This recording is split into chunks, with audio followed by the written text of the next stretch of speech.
Hello everyone, welcome to defence Adda 24/7 guys. कैसे हैं आप सभी। और आज के इस सेशन में हम पूरा का पूरा प्रोसेस जानने वाले हैं कि कैसे आपका सीडीएस कंबाइंड डिफेंस सर्विसेज में सिलेक्शन होता है, किस किस प्रोसेस से आपको गुजरना पड़ता है, वो इस सेशन में आपको जानने का मौका मिलेगा। तो डेफिनेटली इस सेशन को एंड तक देखिएगा ताकि आपको आपकी हर एक क्यूरियोसिटी जो है वो क्लियर हो जाए इस चीज के रिगार्डिंग। चलें आगे चलते हैं भाई। देखो, सबसे पहले आपका रिटन एग्जामिनेशन होता है क्या करता है वो, which generally test your general knowledge and aptitude as well। तो ये दोनों चीजें जो है वो आपका रिटन एग्जाम से जो है वो आपका पहचाना जाता है। आपको वहां पर अपना प्रदर्शन दिखाना पड़ता है इन दोनों चीजों में, और इन दोनों चीजों में प्रदर्शन दिखाने के लिए आपको किस प्रोसेस से गुजरना पड़ता है। 3 एग्जाम्स होते हैं आपके। English 100 marks, general knowledge 100 marks, elementary mathematics 100 marks. तो यहां पर आपको क्या करना पड़ता है, यहां पर आपको अपना जो है एक तरह से पार्टिसिपेशन एंड जो भी है आपको नॉलेज और एप्टीट्यूड का टेस्ट दिखाना पड़ता है। तो यहां पे 3 एग्जाम्स होते हैं। अब जब आप ये 3 एग्जाम दे देते हैं, बाय एनी चांस अगर आपको कोई डाउट है दैट सीडीएस में क्या क्या चीजें आप ज्वाइन कर सकते हैं इंडियन आर्मी में, तो देखो तीनों ट्रिनिटी जो है हमारी इंडियन आर्मी की, Indian military academy, naval academy, air force academy, तीनों के तीनों आप ज्वाइन कर सकते हैं बशर्ते आपके पास जो तीनों के लिए जो एजुकेशनल क्वालिफिकेशन मांगी गई है कंडक्टेड बाय यूपीएससी, जो भी यूपीएससी कंडक्ट करता है एग्जाम, उसके द्वारा जो एजुकेशन क्वालिफिकेशन है थोड़ी थोड़ी अलग है, तो वो आप एक बार जरा नोटिफिकेशन में देख सकते हैं, पढ़ सकते हैं। मैंने कवर किया है ऑल्दो। अब देखो यहां पर इंडियन मिलिट्री एकेडमी होती है और एक होती है officers training academy. Officers training academy women can also join. अब यहां पर क्या होता है, जब इन दोनों की बात आती है, अगर आपको ओटीए ज्वाइन करना है, ऑफिसर्स ट्रेनिंग एकेडमी ज्वाइन करना है, तब ये जो आपका एलिमेंट्री मैथमेटिक्स वाला पेपर है ये आपका इंक्लूड नहीं होता है। ये वाला इंक्लूड आपका नहीं होगा, आपका जीके और आपका इंग्लिश वाला ही पेपर इंक्लूड होगा। But if you want to join Indian military academy then you have to make sure कि आप जो है तीनों पेपर को सही ढंग से अटेम्प्ट कर रहे हैं। उसके लिए आपको थोड़ी सी मेहनत करनी पड़ेगी, ठीक है। पहली तो बात ये हो गई। रिटर्न होने के बाद ऑफिसर्स ट्रेनिंग एकेडमी में देख सकते हैं आप, ये है पूरा का पूरा पैटर्न। की पॉइंट्स याद रखने हैं रिटर्न एग्जाम देने के बाद। Negative marking for incorrect answers, और यूपीएससी जो नेगेटिव मार्किंग का पैटर्न फॉलो करता है दैट इज आपका 1/3। फिर आपका है no mathematics for OTA candidates. बता दिया मैंने आपको, exams in objective in nature. यहां पर यूपीएससी सिविल सर्विसेज के मेंस की तरह नहीं है दैट आपको सब्जेक्टिव पेपर मिलेगा and you have to write the answers of all the questions asked by the UPSC. यहां पे वो सिस्टम नहीं है। यहां पर है ऑब्जेक्टिव इन नेचर वाला क्वेश्चन। एक क्वेश्चन होगा जिसके 4 ऑप्शन होंगे, उन 4 ऑप्शन में से कोई एक सही होगा which you have to mark to get into the merit list. ये चीज हो गई, ठीक है। फिर चलते हैं आगे थोड़ा सा। फिर आता है आपका SSB interview. Once you clear the written examination you will be called for SSB interview. अब एसएसबी में क्या क्या होता है, देखो एसएसबी में ध्यान से देख लो, सर्विस सिलेक्शन बोर्ड का इंटरव्यू जो होता है most critical part of the selection. देखो मैक्सिमम मैं आपको बता दूं, कुछ ऐसे स्टूडेंट हैं जिनका रिटन नहीं हो रहा है क्लियर, और कुछ ऐसे हैं जो हर बार रिटन क्लियर कर रहे हैं बट फिर भी सिलेक्शन नहीं ले पा रहे हैं because of the SSB. SSB जो होता है वो टफ होता है, ठीक है। तो it evaluates the candidates personality, leadership qualities and suitability for armed forces. अब स्टेजेस ऑफ एसएसबी इंटरव्यू की अगर मैं बात करूं थोड़ी सी, तो यहां पे स्टेज 1 जो है वो है screening test. Officers intelligence rating जो है OIR टेस्ट जो है वो आपका सबसे पहले आता है। Verbal and non verbal reasoning questions आते हैं आपके यहाँ पे। फिर आता है आपका PPDT, picture perception and description test. एक पिक्चर दिखाई जाएगी, उसको within a time frame आपको क्या करना पड़ेगा, सॉल्व करना पड़ेगा, उसकी चीजें बतानी पड़ेगी दैट वो कह क्या रहा है। Candidates write a story based on a shown picture and narrate it. Narrate भी करनी होती है उस स्टोरी को। Only candidates clearing stage 1 proceed to stage 2। यहां पर अभी मेरा एक फ्रेंड है ना, नॉर्मली वो क्या होता है ना, वो हमेशा वो डिफेंस एग्जाम्स की तैयारी करता है ना, डिफेंस अड्डा से ही करता है, मेरा ही फ्रेंड है ना। तो वो क्या करता है, हर बार रिटन क्लियर कर लेता है, सीडीएस का भी, एफकैट का भी, और जाता है, और हर बार का उसका क्या है, 5वें दिन कॉन्फ्रेंस आउट हो जाता है। 5वें दिन हमेशा कॉन्फ्रेंस आउट। क्यों हो रहा है, उसका रीजन ये है बिकॉज वहां पर चीजें जो है, वहां पे जो कंपटीशन है वो बहुत ज्यादा तकड़ा हो जाता है ना। रिपीटर्स बहुत ज्यादा आए हुए होते हैं वहां पे भी, ये देख सकते हैं आप। फिर अगर आप आगे चलेंगे, फिर आता है आपका stage 2 personality assessment. Personality assessment में क्या होता है, आपका साइकोलॉजिकल टेस्ट होता है एक, इसका मतलब है थीमेटिक अपरसेप्शन टेस्ट, एक होता है टैट, फिर होता है वर्ड एसोसिएशन टेस्ट, फिर होता है सिचुएशन रिएक्शन टेस्ट SRT, फिर होता है सेल्फ डिस्क्रिप्शन टेस्ट SDT, है ना। ये प्रोसेस से आपको गुजरना पड़ता है एंड देन आप जाएंगे ग्रुप टेस्टिंग में, ग्रुप टेस्टिंग ऑफिसर टास्क में। यहाँ पे ग्रुप डिस्कशंस होंगे, आउटडोर टास्क होगा लाइक कमांड टास्क होंगे आपके, ग्रुप प्लानिंग होगी, ग्रुप प्लानिंग एक्सरसाइज होगी आपकी, और ऑब्स्टिकल कोर्सेज होंगे। ठीक है, ये चीजें आपको वहां पर देखनी पड़ेगी। यहाँ पर देखोगे आप ये चीज, group discussions, outdoor task like command task, group planning exercises और ये सारी चीजें। देन आपका 5th में पर्सनल इंटरव्यू होगा, 1-on-1 interaction with an interviewing officer. मेरा फ्रेंड बताता है कि जब वो जाता है ना पर्सनली इंटरव्यू देने, तो वहां पर अंधेरा रहता है, मतलब इतनी हल्की हल्की लाइट जलती रहती है, और जो कमांडिंग ऑफिसर वहां से क्वेश्चन पूछता है उसके डेस्क के आगे एक लाइट जल जाती है, तो वहां से आप पता लगा सकते हो कि आपके क्वेश्चंस जो है कहां से पूछे जा रहे हैं, मतलब कौन से डेस्क से पूछे जा रहे हैं आपके, वो चीज मैं बता रहा हूं। फिर आता है आपका 6ठा conference, final assessment by the board to decide selection. End तक यहां पर पूरी की पूरी मार होती है जब तक आपका इवेंचुअली यहां पर जो है वो सिलेक्शन नहीं हो जाता, वो चीज होती है आपकी main. Because SSB service selection board is very tough यार, very tough. Service selection board का इंटरव्यू निकालना इज टफ।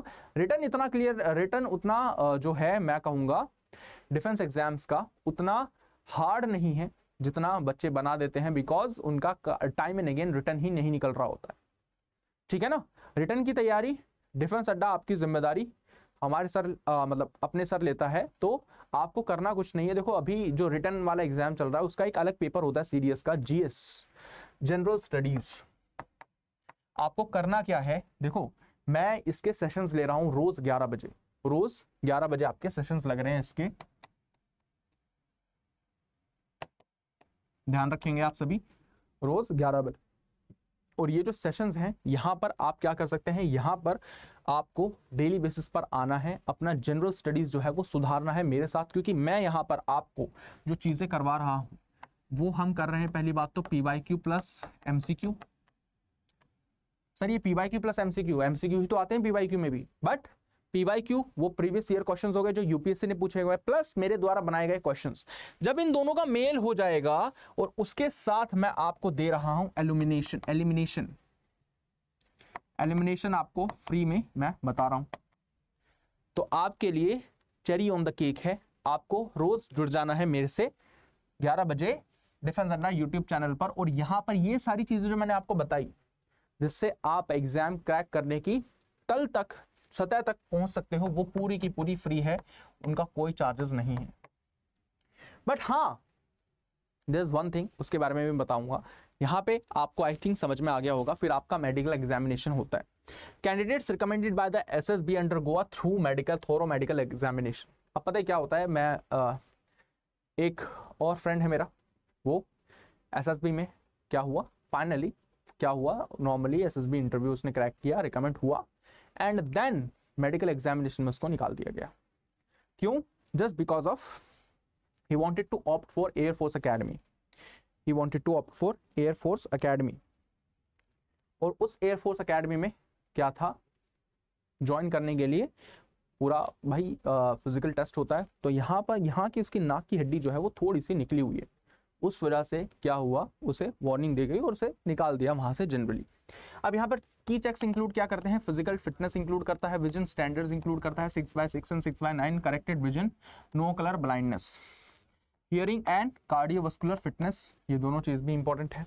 देन है absence of chronic diseases like asthma और डायबिटीज।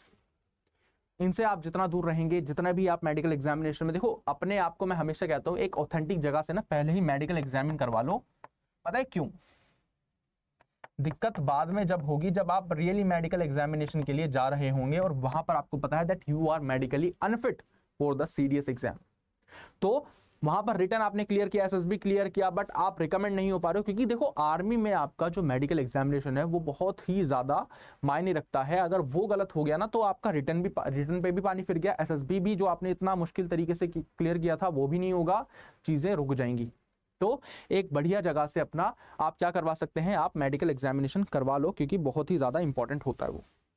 ठीक है, फिर आता है मेरिट लिस्ट। मेरिट लिस्ट जो होती है, मेरिट लिस्ट बनेगी, उसमें प्रिपेयर किस बेसिस पर की जाती है, performance in the written exam, SSB interview scores और मेडिकल फिटनेस। इन तीनों के बेसिस पर आपकी एक मेरिट लिस्ट बनती है। If your name is there in the merit list, congratulations, you have clear the CDS examination, या मैं ऐसा कहूं सीडीएस 1 2025। बट उसके लिए आपको पहले तो रिटन ही क्लियर करना पड़ेगा ना। Written is one of the thing, SSB के लिए आपको डिसिप्लिन लाना पड़ता है सबसे पहले। ठीक है, अब देखो रिटन की बात जो मैं आपसे बता रहा था, दैट यहां पर ये जो चीजें मैंने आपको बताई, PYQ plus MCQ plus elimination, जो भी आपकी इंपॉर्टेंट चीजें हैं आपके रियल एग्जामिनेशन से रिलेटेड, वो मैं आपको यहां पर रोज 11 बजे की क्लास में करवा रहा हूं, डिफेंस अड्डा 24/7। तो मेक श्योर जो चैनल पे नया है वो इस सेशन को लाइक कर दे, लाइक के साथ साथ चैनल को सब्सक्राइब भी कर लेना, नोटिफिकेशन बेल को ऑन कर लेना, क्योंकि ये जो चीजें हैं ना वो सिर्फ और सिर्फ आपको मिल सकती हैं। वैसे मिल तो सभी को रही हैं, यूट्यूब पर फ्री में मिल रही है, कोई नहीं पढ़ा रहा इतना, किस बेसिस पर कि आपको एलिमिनेशन टेक्निक्स को समझा सके, कि किस बेसिस पर आपके वो क्वेश्चन भी सॉल्व किए जा सकते हैं जिनका आंसर आपको नहीं पता है। पहली बात तो ये हो गई। अब ये जब पहली बात हो गई है, अब दूसरी चीज क्या है कि अब देखो कुछ स्टूडेंट्स ऐसे होंगे हमारे, कुछ स्टूडेंट्स कैसे होंगे जिनको तकलीफ होगी कुछ चीजों को समझने में, है ना, कुछ चीजों को समझने में, जैसे कि उनके प्रॉपर तरीके से नोट्स नहीं बने हुए हैं, है ना, चीजें ढंग से क्लियर नहीं है उन्हें। तो what I would recommend them, defence officers mega pack. क्या है, अभी अभी नोटिफिकेशन आई है, देखो 11 तारीख को, 13 अप्रैल को आपका एग्जाम है। ये जो टाइम पीरियड है ना, अगर इसे ढंग से यूटिलाइज कर लोगे, definitely exam will be in your hands, paper आपके हाथ के नीचे है, ये याद रखना, है ना। अब वो कैसे होगा, बट यहां पे आपको थोड़ा सा एफर्ट लगाना पड़ेगा, that is defence officers mega pack आपको इतने में 1747 में मिल सकता है, जिसमें है आपके live sessions, recorded sessions, PDF, e books, test series, और क्या बच गया भाई, जो बच गया है वो मेरी तरफ से प्रोवाइडेड है। क्योंकि अगर आप यहां पर कोड लगा लेंगे, दैट इज Y944 अगर आप कोड यूज करते हैं, कोड याद रख लेना बच्चे, अगर कोड याद नहीं रखोगे तो दिक्कत हो जाएगी। Y944 अगर आप कोड यूज करोगे, definitely you will get a better discount. उस डिस्काउंट के बेसिस पर आपको 1747 का ये जो है पड़ जाएगा, और इसमें आपको सारी चीजें मिलेगी, मेरी गाइडेंस मिलेगी। अगर ये यूज नहीं करोगे कोड, फिर डायरेक्टली आप मेरे से अटैच नहीं हो पाओगे, फिर आप दूसरों से पूछते रहोगे, सर आप आफ्ताब सर की क्लास हो रही है, PDF कहाँ मिलेगी, ये सारी चीजें। अगर नहीं चाहते हो, कोड यूज कर लेना और जल्दी से जल्दी कोशिश करना, बिकॉज कल से आपका ये बैच स्टार्ट हो रहा है। हर एक चीज इसमें क्लियर हो रही है आपकी। What you just have to do, आपको आना है और चीजों को बेहतर तरीके से करना है मेरे साथ। मैं आपको polity, history, geography, polity, economics, geography पढ़ाने वाला हूं, और आपकी हर एक चीज जो है GS के से रिलेटेड कंप्लीटली क्लियर करने वाला। What you just have to do, go and enroll in that particular batch as soon as possible। मिलता हूं आपसे नेक्स्ट सेशन में, तब तक के लिए Jai Hind everyone, this is Aftab Saifi signing off till we meet next time.